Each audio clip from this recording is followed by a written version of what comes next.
आपल्याला हे सगळ्या काही गोष्टी चर्चा करायला वेळ पण मिळणार आहे सर. प्रशासनाला पण वेळ मिळणार आहे आणि आम्हाला पण वेळ मिळणार आहे तुमच्या सोबत. आपण पंचनामे केलेले आहेत, परत पुन्हा एकदा पंचनामे करूयात. आमच्या फायली सगळ्या तयार आहेत आणि आम्ही त्या ठिकाणी येऊ सर, पूर्णपणे सहकार्य करू सर. जेवढं तुमचे जे काम करण्याला जेवढं काय लागणार आहे त्याच्यामध्ये सर आम्ही कुठेही अडथळा आणणार नाहीये. कृपया तुम्हाला विनंती आहे की हा जो परीक्षा होण्याचा जो कालावधी आहे तोपर्यंत हे रस्ते थांबावेत. आणि सर एवढंही काही अर्जंट नाहीये सर या रस्त्याचं. प्लीज सर, परीक्षापेक्षा इम्पॉर्टंट नाहीये.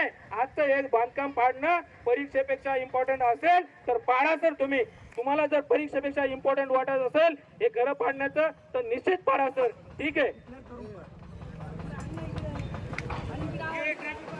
देण्यात आलेलं नाही. तर आज स्वतः जोशी साहेब या ठिकाणी आलेले आहेत. आम्ही पण चर्चा केली साहेबांची. तुम्हाला जे प्रधानमंत्री आवास योजनेअंतर्गत जे घरं वगैरे देणार आहेत त्याचं लेखी आश्वासन साहेब तुम्हाला देत आहे. म्हणजे असं काही त्यांची भावना नाही कोणावर अन्याय व्हावा आणि किंवा कोणाची नाही. म्हणजे थांबा मावशी, तुम्ही थांबा हो, बोलू तर द्या.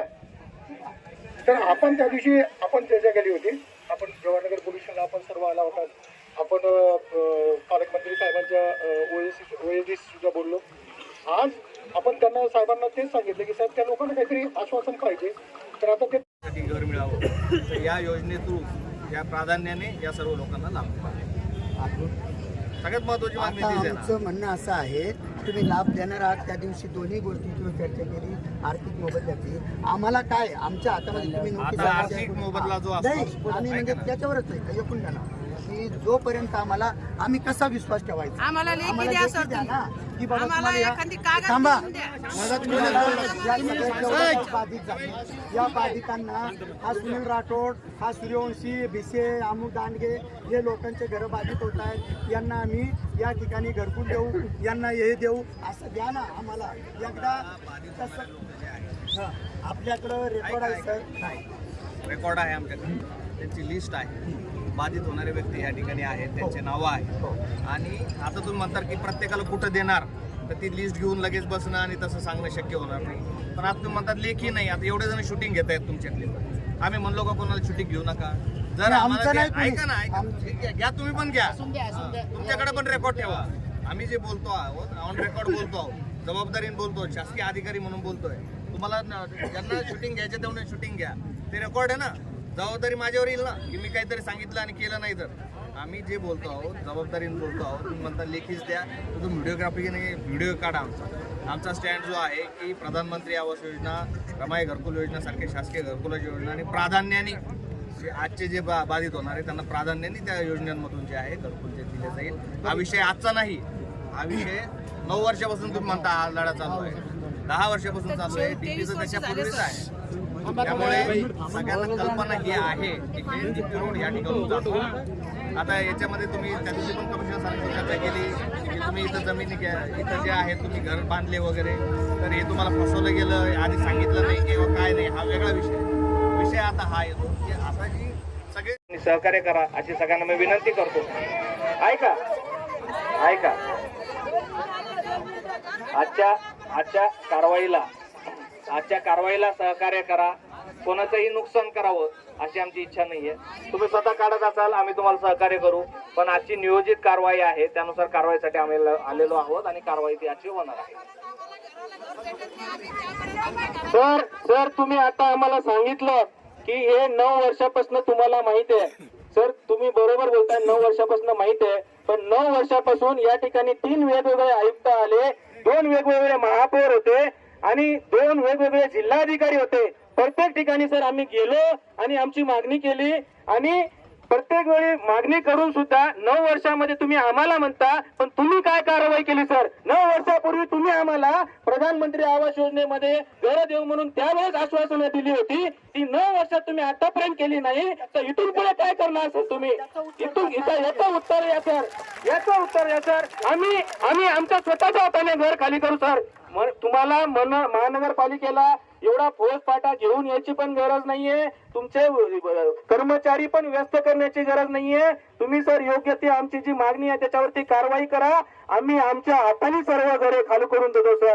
वाटलं तर आम्ही या ठिकाणी सगळ्या जनतेच्या वतीने तसं सहीनिशी लिहून देण्यास आम्ही तयार आहोत. पण सर सगळ्यात अगोदर तर तुम्ही जे 9 वर्षापासून म्हणताय आम्हाला, तसं तुम्ही 9 वर्षापासून काही केलेलं नाहीये सर. त्यामुळे अशी पोकळ आश्वासने आम्हाला देऊ नका.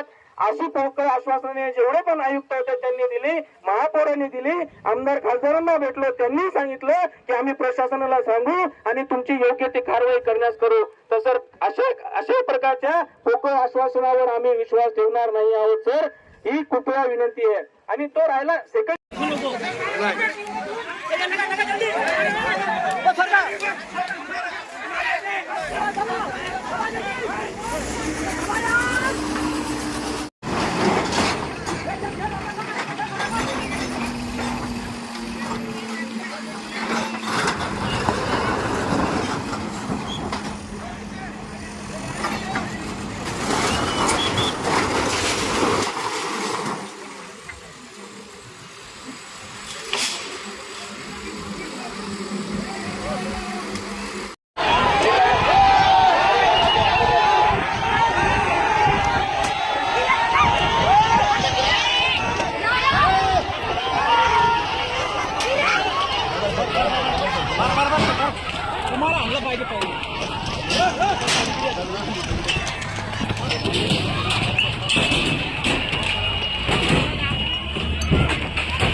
हाँ वो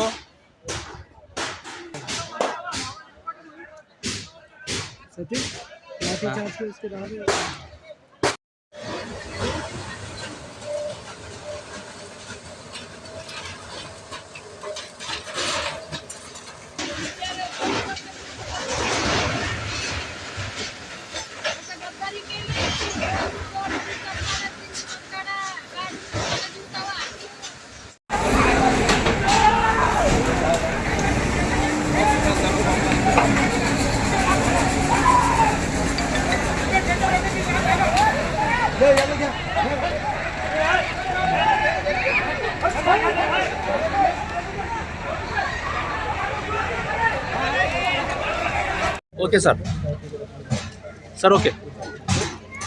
मागच्या 1 तारखेला 1 फेब्रुवारीला गॅस टँकरची दुर्घटना शहरामध्ये झाली. जालना रोडवर ही दुर्घटना झाली. तेव्हा जालना रोड बंद करण्याचा वेळ आली होती.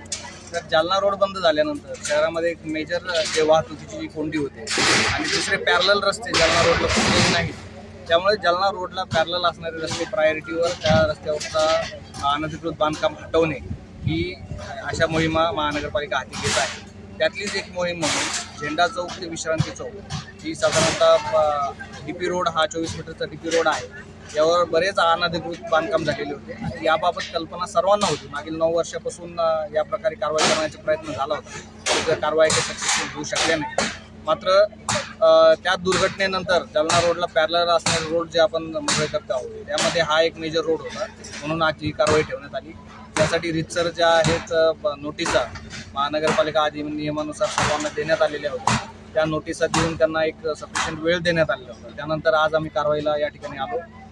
या कारवाईसाठी महानगरपालिकाचा मोठा स्टाफ आणि पोलीस प्रशासनाचा एक मोठा स्टाफ या ठिकाणी उपस्थित होता.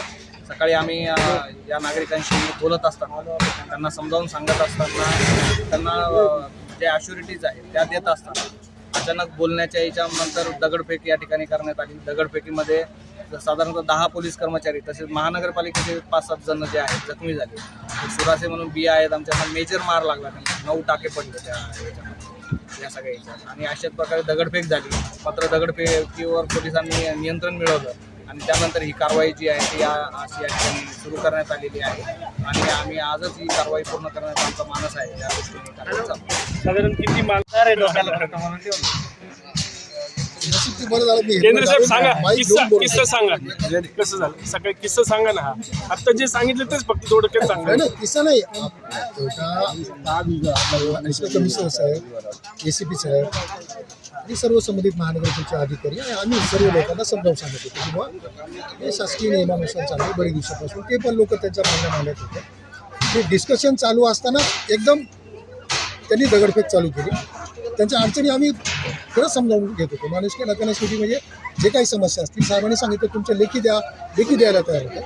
तेवढ्यात हे चर्चा चालू असतानाच त्यांनी दगडफेक चालू आणि त्यांच्या त्या दगडफेकीमध्ये त्यांचेच लोक जास्त जखमी झाले. त्याच्यानंतर आमचे 10-15 लोक जखमी झाले. मी स्वतः त्याच्यामध्ये भरा पण मारला. हे बघा इथं दगड लागला, इथं बघा हे पूर्ण घडल्या दगड. म्हणजे ह्या लोकांनी कायदा हातात घ्यायला नको होता एवढंच. तरी आम्ही खूप संयमानी परिस्थिती आणि व्यवस्थित चालू.